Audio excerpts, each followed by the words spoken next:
All right, Chad, man. Well, I'm excited. I didn't really know too much about you. You gave me the nice short bio, which I appreciate. It gave me enough to be like, okay, there's something really interesting about this guy. Right And on.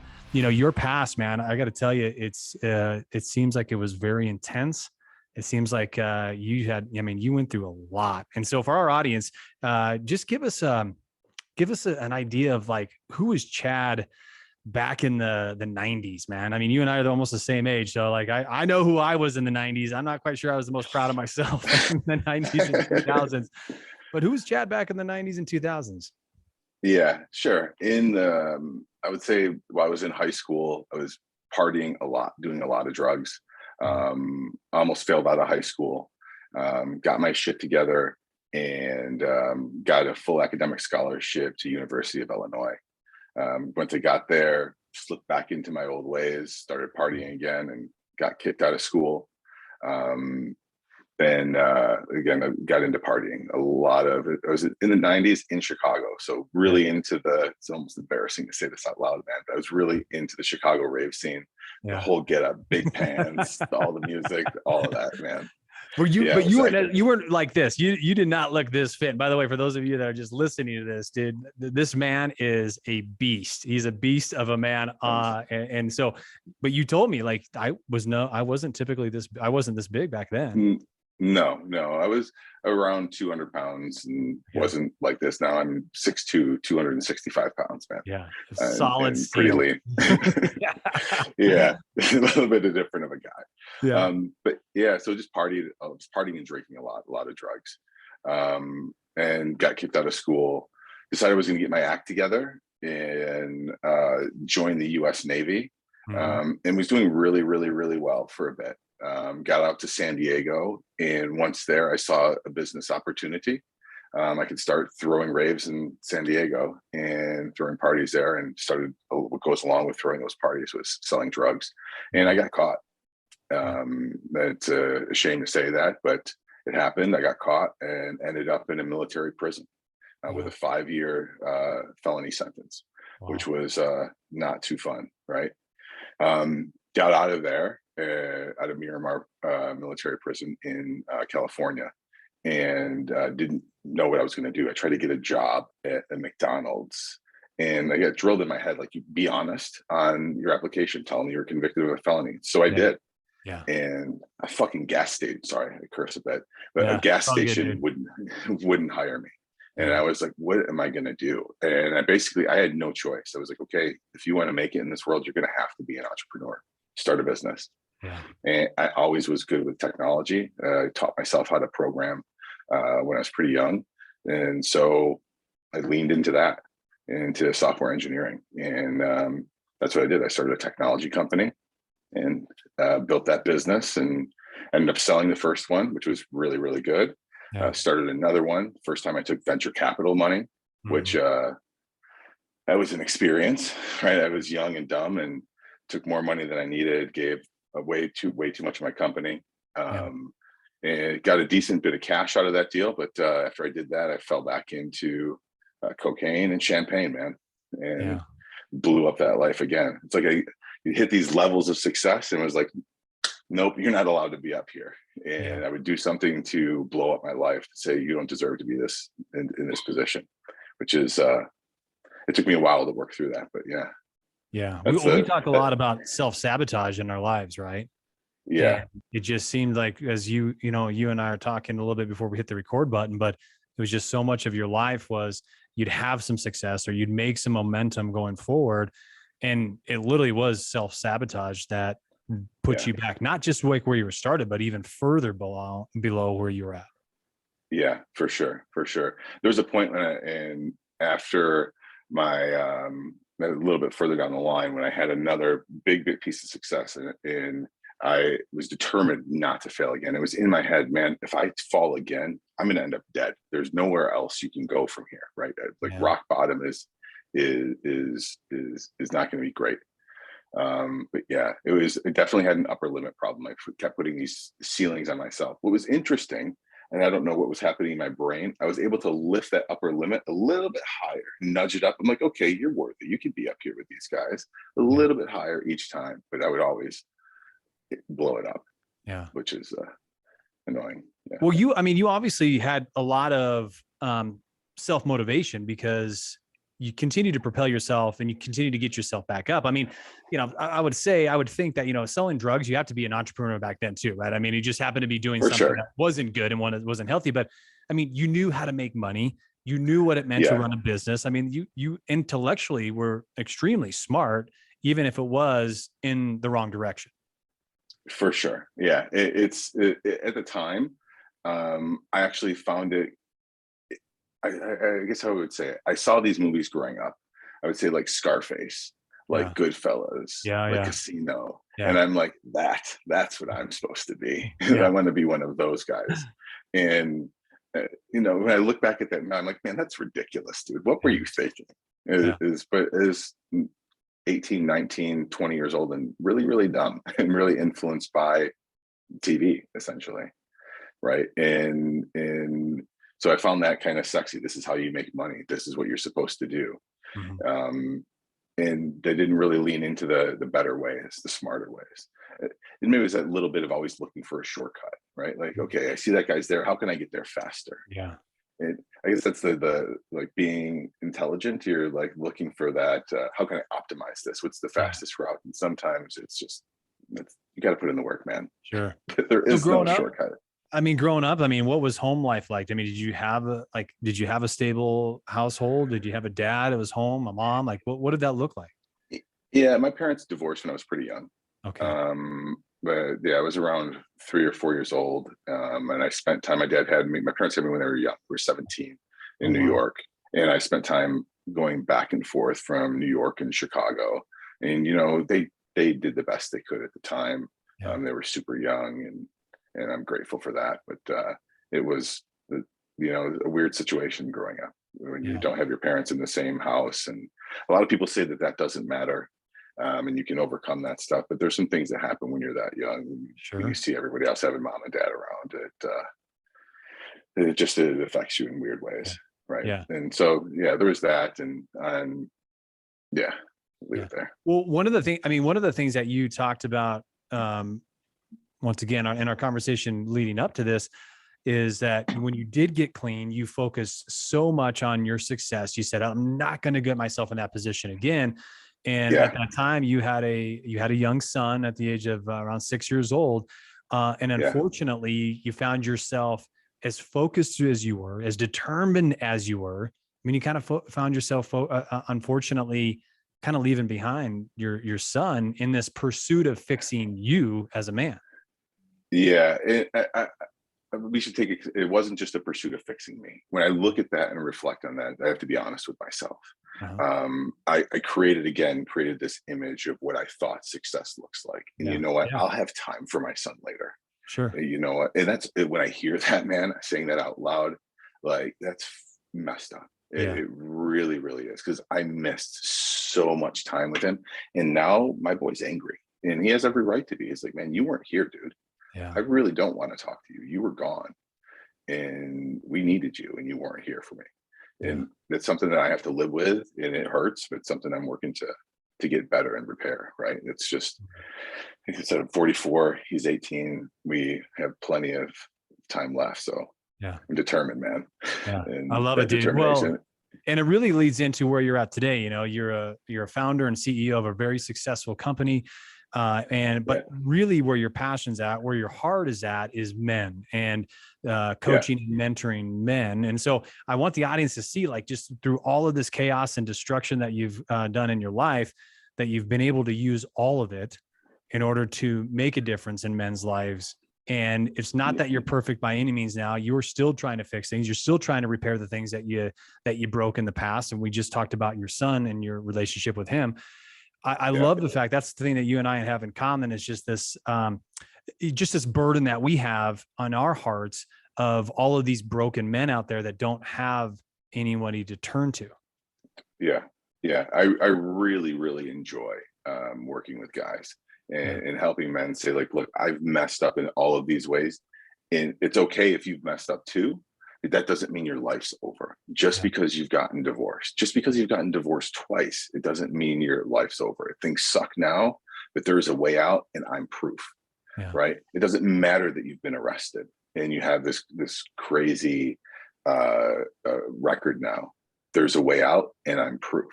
Mhm. Right? Like, it's when I talk through people about these different things, like, dude, I think it happened right away when we started talking. I live in Canada now.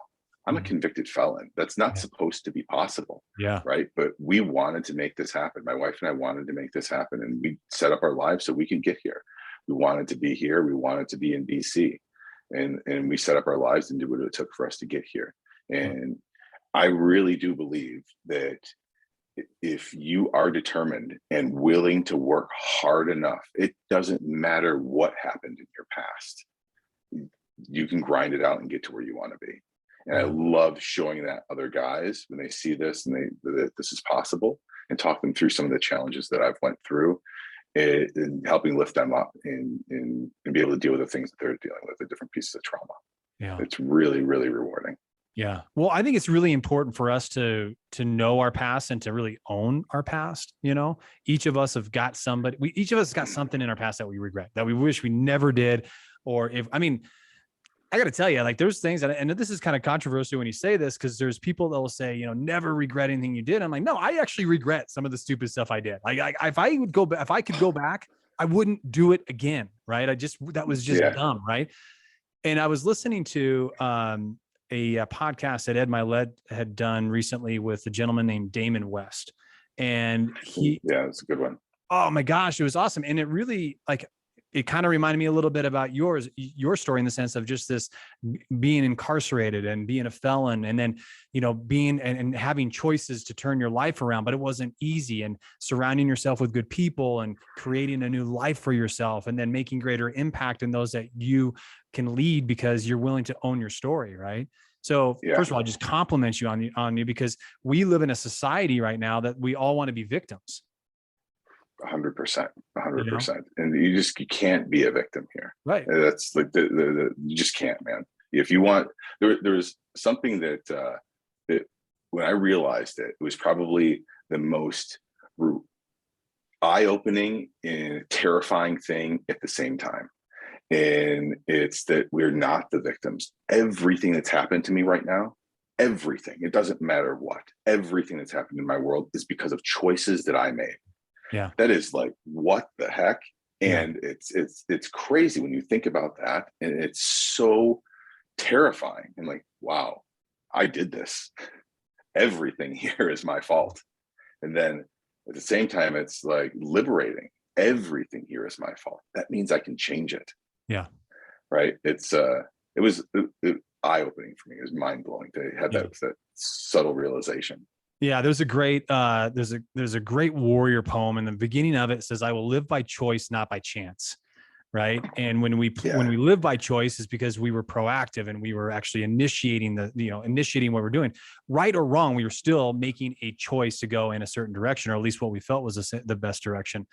You know, it's interesting. I'll be a little vulnerable here. I know that one of the fears that I've always had is doing something to screw up my life so bad that I won't go to jail. Like, I mean, just like a fear that I had when I was 18 is a fear when I had when I was a young man.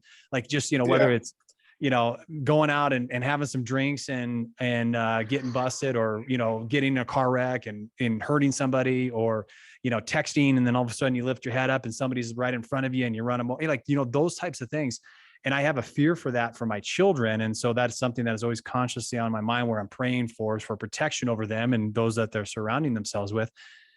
One thing that I thought was very interesting in Damon West, in his story, was just this image of when the verdict came out, of just utter despair, right? For you, not that I want to focus on your past, but I just want people to understand the intensity of the moment. Right? Of all the decisions that you had made that were against you, basically, right? Like, what was that like when the judge said that you were sentenced to 5 years? I didn't think, this is interesting, this is also when my first real understanding of gratitude happened shortly after this. Yeah. I didn't think life could get possibly any worse. I'm like, what is hell did I do to my life? Yeah. I am 19 years old and now I'm going to prison for selling LSD. This is crazy. What did you do, Chad? Yeah. And there was a day, and I started spiraling. Honestly, Josh, I'm spiraling down this pity party, feeling sorry for myself and hating life, and spending time crying and just feeling sorry for myself. And there was a moment when I was sitting in my cell, and I was flipping through a National Geographic magazine. As I'm flipping through a National Geographic magazine, there's an article, and this was in the 90s. If you remember, in the 90s, there was all of this press happening about Singapore, what happens for these small crimes in Singapore, people getting caned, people getting sentenced to death. Yeah. And I was like, thank God I got caught doing what I did in the US. Yeah. Because if I was in Singapore, my life would be over, done. Yeah. Like, that's it, you're dead. And I was like, okay, guess it could worse. You could be in Singapore. And that actually went from this deep feeling of despair and feeling sorry for myself and the big pity party to, okay, you're not in Singapore, you get to live. This is going to suck, but let's get through this. Yeah. And make the best of it. Well, and at the age of 19, you were in with adults, weren't you? Yeah, 100%. Yeah. I mean, yeah, it was a that had to be adult, I would say, right there, right? Yeah, it can be. And adults, I would say, is by age, yes, they were adults. But as I got to spend time with these guys, they were just big children. Yeah. And Okay. it's the guys that I was locked up with. It's similar stories. A lot of broken home life. Gotcha. A lot of showing them how to be a man. And how men are supposed to act and behave, and a lot of victims, that victim mentality, and just making a lot of bad choices. Yeah. Right. Yeah. So you go through those. Did you serve all 5 years, or were you released early? No, I was released early. Okay. Released early. I only ended up having to serve 1 year, which was fantastic. Yeah. And again, super, super grateful for that. Did you, did you grow a lot at that time? I mean, did you take that time to be, once you had, you sober up, of course, and you're there's only so many things that you can be focused on. Like, what was it that you were focused on for that year? It was a lot of reading. Okay. I read a lot. Also, it's when my first dip into working out and training. Okay. And so I basically trained every single day that I could get access to the yard. I was training, and that's where I started to build this kind of base muscle. And I thought, I was like, okay, this is going to be my life now. I'm never going back to drugs. I'm never going back to alcohol. Yeah. That's just never going to happen. Yeah. And then you taste that little bit of success, and you get a Yeah. little cocky. Yeah. I'm like, I can handle this. It's just a little bit. It's just one glass of wine. It's just one glass of champagne. Just a little bit of weed. Just a little bit of cocaine. This might sound crazy to other people, but it's that addiction mindset that takes over very, very quickly. Yeah. And that's where I have to make that choice now. I can't drink alcohol. I cannot consume cannabis, smoke weed, pot. It's just not for me. Yeah. I have to straight and sober. Yeah. And I applaud you for that, man. I mean, that is an awesome thing. And obviously your life has proven how great it can be when you make decisions for you. Right. Yeah. So you make this complete transition. I think a lot of people want to know. I mean, I love this. I'd love to know, like, how do you go from almost, this despair? You don't really know what you're going to do with your life. I've screwed up. I could be the victim, but I don't want to be the victim. Like, what is it that I know the point that turned it around, but like, what are the specific things that you do or that you notice that men need to do in order to turn the life around? Yeah. The first thing for me, and it sounds really simple, is I like to tell people, get control of what you're putting in your mouth. And they're like, wait, what? I don't want to be Jack Chad. I just want to have a normal life. But in my view, the first step to self-mastery is mastering what you're putting in your body. You start mastering what you're putting in your body. Then, and a lot of people think I'm absolutely insane, but it works for me. I get up at 2:30 in the morning, get up early. And it doesn't need to be 2:30, but get up before everybody else is up, and then start spending time thinking about taking care of yourself. That's when you go to the gym. And this is especially important if you have a family, because that you want to have that, preserve that time with your kids, with your wife. So when else are you going to do this, right? So if you get up while they're still asleep, it gives you that time, that hour, 2-3 hours by yourself to reflect, journal, meditate, pray, and get in the gym and start doing some hard stuff. Yeah. One of the you talked. Go ahead. Sorry. Go ahead. Sorry. It's just movement, man, and that's the biggest thing. Like, just get up, do it. Yeah. Well, one of the you said offline, or off the recording here before we started, I loved it. You said, like every man needs to become a Renaissance man. I'd love for you to unpack that. Like, what does that mean to you? Yeah, we're, in my view, and this does upset some people, so I'm not going to apologize. Don't worry, we don't offend anybody. We offend everybody. Yeah, great. In my view, a man is supposed to be strong, and you're supposed to be strong. A man is supposed to be capable of violence. A man is supposed to be loving. A man is supposed to be in touch with his emotions. A man is supposed to be humble. A man is supposed to read and not consume a bunch of television.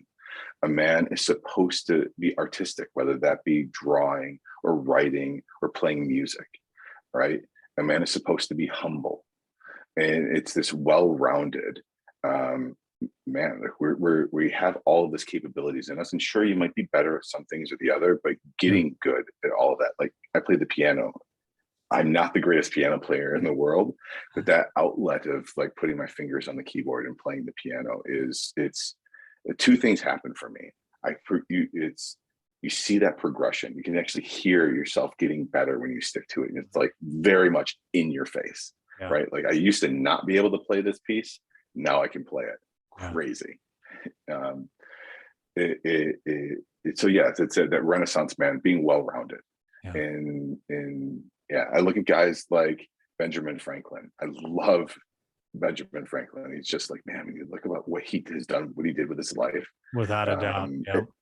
It's mind-bending. And this is sure not in the Renaissance, but you look at all of these other men during these different periods in history where you're like, wow, look how much they accomplished. They didn't even live that long. This is crazy.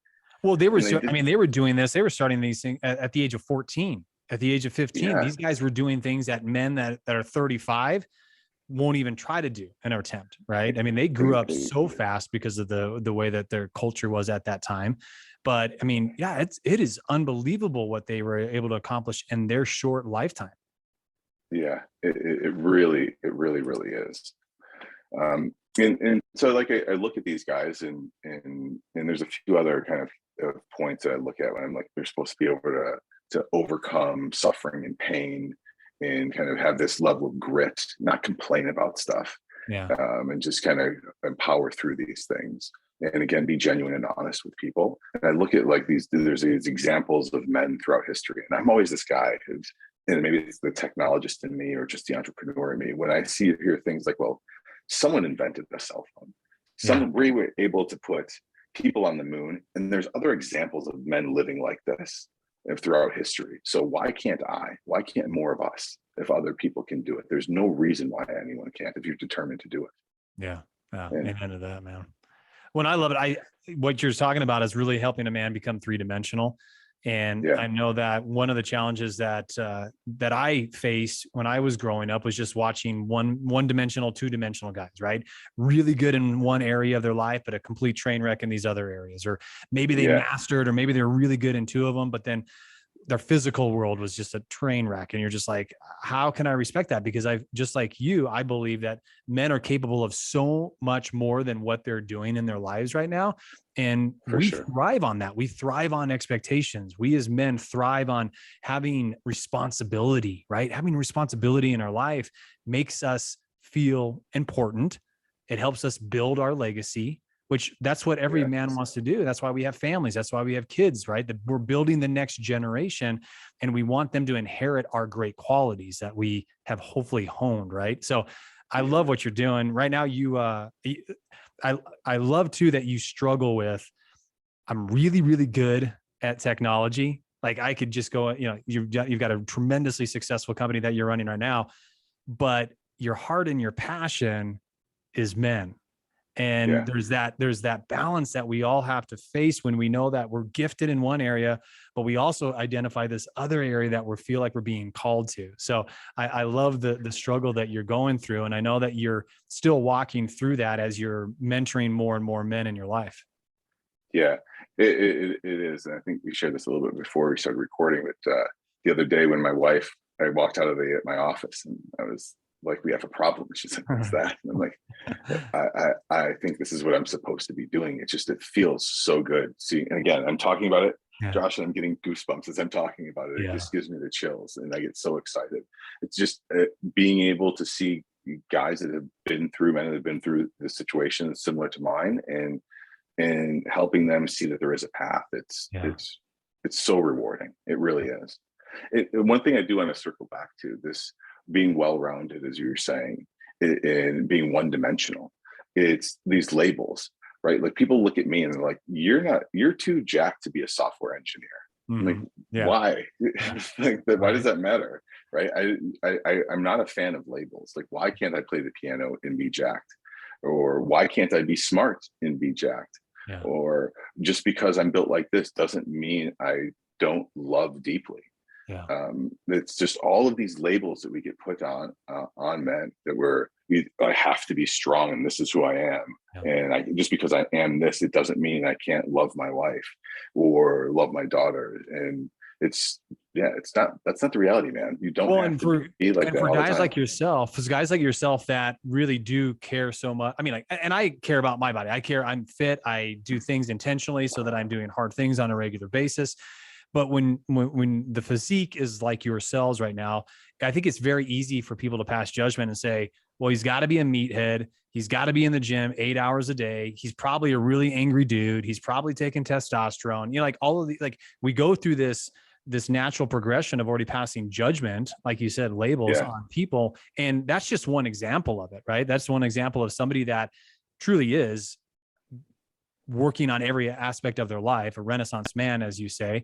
But how many are on the other side too, where we pass judgment on men or on women because of their outward appearance? And it's so far from reality. It's so far from really the truth of them, but we don't ever take the time to understand and know who they are and really get to the heart of who that person is and what they're trying to become. Yeah, for sure. You see that quite a bit here in society today. And that's why I enjoy doing this, what I'm doing on Instagram. So much, because it is a little bit of a paradox. And when I get these comments where people are like, oh, you must be a trainer, I'm like, no, I just like helping dudes get fit. And that's what I can do on Instagram. And well, and now that you're a Canadian, there's always judgment on Canadians too, by the way. So I mean, really to think about that, now that I say that a little bit more out loud, I think that's one of the issues that we have as a culture right now, is that there's so much division because you're either red or you're blue, or you're left or you're right. And you're just like these extremists. It's like, let's have a conversation, because I guarantee you and I have more in common than we do, than we don't, right? 100%, man. 100%. And I think that it's interesting. Like I'm a big fan of Ray Dalio. And so his latest book, The Principles for the Changing World Order. And it seems to be so polarizing. There's all of this news that's like trying to feed into this polarization that's happening. And just have a conversation with people, right? Like it doesn't really, what are the things that you share in common? And then for the things that you don't share in common, that's where stuff is supposed to be fun. Let's have a debate about it. Let's see if I can get you to my side. You try to get me to your side. Let's have a fun debate about this. Right? Not like, I'm not going to talk to you ever again because you voted for this guy or that guy. Right. Like, come on, man. But have these healthy debates. Yeah. Well, we were never meant to. As a human species, we were never meant to take this much information and from all of these corners, right? I mean, it's like you want to be you want to be an expert in immigration. Okay, fantastic. Well, then you want to be an expert on women's right. Okay, great. But then like you're getting hit by 75 other things that are very important, but we were never meant to know everything about everything. That was not like in our Yeah. psyche. That's not a healthy thing for us to have to go through. If you look at past generations, literally, like especially, I mean, you look 100 years ago, there was a 500-mile radius, and that like nobody knew anything that was going on around them outside those 500 miles, just because you couldn't get there, or it took days to get there, right? So it was a healthy thing for us. And like you said, with arguments and having great conversations, Benjamin Franklin, man, those guys had epic arguments. I mean, talk about these scholars just going back and forth with each other. But at the same point, when they were done with that, they'd go have a beer together. Exactly. Yeah. I one of the things that I guess I look at or take into consideration, and I remember this growing up, right? We were all watching the same news, right? You flip on the TV and the news is on. Every channel is showing the same damn thing. Someone's putting, maybe someone said it first, but every channel, all three of them, saying the same damn thing. And it was just, that's just the news. And now you can have it like so customized and tailored to you, right? Where you're not getting any other opinions. It's not just the news anymore. It's pulling you down this cycle of confirming belief. It's just, so I'm going to get off that soapbox, but it's very, very different, right? I think the first time I heard it is when there was like, I can't remember who the president was, but it was in the, I can't remember who the president was. But the first time I heard it was either the Republican or the Democratic response to the presidential address. The first time I heard one, I was like, what is this nonsense? It's the president, man. We're all Americans. This is weird. Why is there another party having a response to the State of the Union address? It didn't make sense to me. Well, and it's all, to me, it's already pre-canned, by the way. Like it's all written out. You didn't even listen to the speeches. You're like, you've already got a pre-canned response to something that you haven't even heard yet. If that's not confirmation bias, I don't know what is. Exactly. So, well, I know we can go down this rabbit hole, and I don't want to do that because we've made such great positive things. And I know you're doing such unbelievable things with men and making a great impact in their world. How do people follow you? What's the best way to connect with you for a guy, or just, I mean, even as a female? Like I know that you do a lot of social media and you put yourself out there and you really help people grow on a daily basis. Sure. My website, that's chadagate.com. It's CHADAGATE.com. And then Chad_Agate on Instagram. Awesome, man. I love it, dude. Well, I tell you what, man, I really appreciate you being vulnerable. I think that's a key thing for really good leaders, to be vulnerable, talk about those things that they've done in the past, things and lessons that they've learned. And the fact that you've just built on that you've improved that, and you are really, truly a Renaissance man now. So love what you're doing. Thanks so much, Josh. Yeah, my pleasure. All right, guys. Hey, listen, it doesn't cost anything to listen to this thing. So the only admission that you pay on this is so that you forward this on to somebody who needs to hear this message. Chad has got an unbelievable story. And I know that there's somebody out there in your world that needs to hear this. It's going to give him a ray of light, a ray of hope, and maybe even an opportunity to connect with him so that he can help make an impact in their life. Love you all. We'll talk to you soon.